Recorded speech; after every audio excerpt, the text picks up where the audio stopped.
السلام علیکم ورحمۃ اللہ وبرکاتہ۔ دوستان عزیز، آپ کا میزبان عمران احمد چیمہ آپ کی خدمت میں حاضر ہے۔ دوستان عزیز، سلسلہ سیرت النبی صلی اللہ علیہ وآلہ وسلم میں ہم کعبہ مشرفہ کی یا سر نو تعمیر کا پڑھ رہے ہیں، تو نئے دوستوں سے گزارش ہے کہ وہ چینل کو سبسکرائب کریں تاکہ ہماری ہر اپڈیٹ آپ کو سب سے پہلے موصول ہوتی رہے۔ تو آئیے آج کے سبق کا آغاز کرتے ہیں۔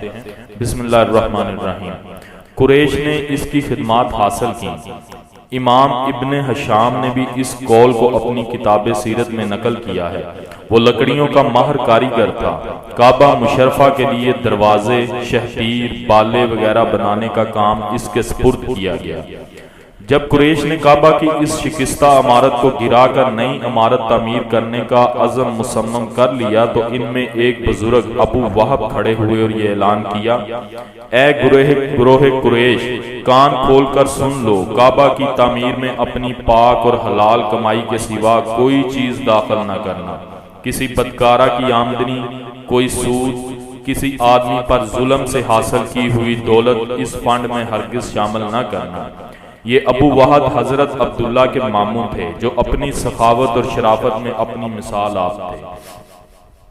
ضرورت کا سارا سامان مہیا ہو گیا، دوسرے انتظامات بھی مکمل ہو گئے تھے، لیکن قریش کو ابھی کئی رکاوٹوں کا سامنا تھا۔ کعبہ خدا کا گھر تھا، اس کا گرانا کوئی آسان کام نہیں تھا۔ ابرہہ کا عبرتناک انجام انہوں نے اپنی آنکھوں سے دیکھا تھا۔ یہ خوف انہیں بار بار پریشان کر رہا تھا کہ کہیں کعبے کو گرا کر وہ غضب الہی کا شکار نہ ہو جائیں۔ کعبے کو نیا تعمیر کرتے کرتے کہیں ان کے گھروں کی اینٹ سے اینٹ نہ بچا دی جائے۔ نیز کعبہ کے اندر جو کنواں تھا، اس میں ایک خوفناک اژدہا کبھی کبھی نکلا کرتا اور کعبے کی دیوار پر چڑھ کر دھوپ تاپا کرتا۔ اس کا ڈر بھی انہیں کوئی اقدام کرنے سے روکتا تھا۔ ایک روز اژدہا حسب عادت دیوار پر لیٹا ہوا تھا کہ فضا سے ایک پرندہ جھپٹا اور اس کو اچک کر لے گیا۔ یہ منظر دیکھ کر قریش کی ایک پریشانی دور ہو گئی۔ اس کو انہوں نے تائید عزدی سمجھا۔ انہیں تسلی ہو گئی کہ جس کام کا انہوں نے ارادہ کیا ہے وہ منشاء خداوندی کے مطابق ہے۔ دوسری جھجک کو دور کرنے کے لیے ولید بن مغیرہ آگے بڑھا اور اس نے کہا، میں اس عمارت کے گرانے کی ابتدا کرتا ہوں۔ اس نے کدال لی اور جنوبی دیوار کے چند پتھر گرائے۔ وہ پتھر بھی گرا رہا تھا اور یہ دعا بھی مانگ رہا تھا، اے اللہ ہمیں خوف زدہ نہ کرنا، اے اللہ ہم صرف خیر کا ارادہ رکھتے ہیں۔ لوگوں نے کہا، اگر رات بخیریت گزر گئی تو ہم سمجھیں گے کہ اس معاملے میں ہمیں اللہ تعالیٰ کی رضا حاصل ہے، ورنہ ان گرائے ہوئے پتھروں کو اٹھا کر ان کی جگہ پر رکھ دیں گے اور اپنے اس ارادے کو فسخ کر دیں گے۔ چنانچہ رات خیر و عافیت سے گزر گئی۔ سب لوگوں نے مل کر کعبہ کی پہلی خستہ عمارت کو منہدم کر دیا۔ تعمیر کعبہ کے لیے انہوں نے تقسیم کار کے اصول پر عمل کیا۔ مختلف قبائل کو ایک ایک دیوار کی تعمیر کی ذمہ داری تفویض کی گئی۔ مشرقی دیوار جس میں خانہ کعبہ کا دروازہ شریف نصب ہے، اس کی تعمیر بنو عبد مناف اور بنو زہرہ قبیلوں کے سپرد کی گئی۔ جنوبی دیوار حجرہ اسود سے لے کر رکن یمانی تک بنو مخزوم اور چند دوسرے قریشی قبائل کے حوالے کی گئی۔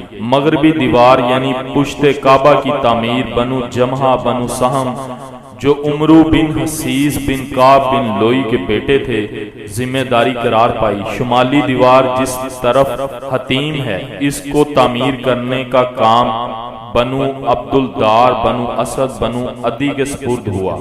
اس کے بعد سارے قریش بڑے خلوص اور انہماک سے اللہ تعالیٰ کے اس مقدس گھر کی تعمیر میں مشغول ہو گئے۔ اپنے جد امجد سیدنا ابراہیم خلیل اللہ علیہ نبینا و علیہ الصلاۃ والسلام کی یادگار کو بڑے ذوق و شوق سے تعمیر کر رہے تھے، کیونکہ یہی گھر ان کی عزت، معاشی خوشحالی اور سیاسی اقتدار کا عنوان تھا، اور یہی ان کی اولین پہچان تھی۔ سبحان اللہ۔ دوستان عزیز، یہ تھا آج کا موضوع۔ امید کرتا ہوں آپ کے لیے کافی انفارمیٹیو اور فائدہ مند ثابت ہوا ہوگا۔ تو ویڈیو کو اپنے دوستوں کے ساتھ زیادہ سے زیادہ شیئر کیا کریں تاکہ آپ کے علم میں بھی اضافہ ہوتا رہے اور آپ کو اس کار خیر میں ثواب بھی ملتا رہے۔ تو اسی کے ساتھ اپنے میزبان عمران احمد چیمہ کو اجازت دیجیے گا۔ اپنا بہت سارا خیال رکھیے گا، دعاؤں میں یاد رکھیے گا۔ اللہ حافظ و ناصر۔